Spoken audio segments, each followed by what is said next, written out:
बिस्मिल्लाहिर्रहमानिर्रहीम। अस्सलाम वालेकुम दोस्तों, एक नई वीडियो के साथ आपको खुश आमदीद कहती हूँ। आज बहुत ही मज़े के पराठा चिकन रोल बनाए हैं, आप इसे ज़रूर ट्राई कीजिएगा।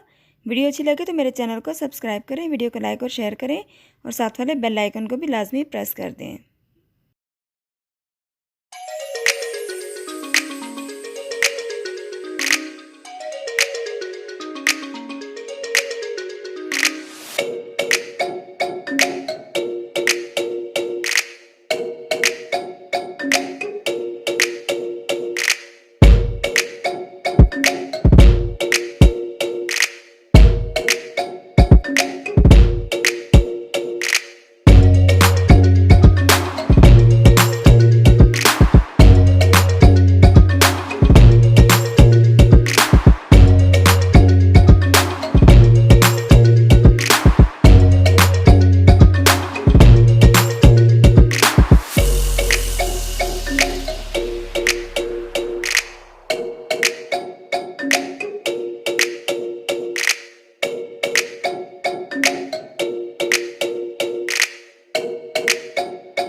तो दोस्तों, कैसे लगी मेरी आज की ये रेसिपी? अगर ये वीडियो आपको पसंद आई तो मेरे चैनल को सब्सक्राइब करें, वीडियो को लाइक और शेयर करें, साथ वाले बेल आइकन को भी लाजमी प्रेस कर दें।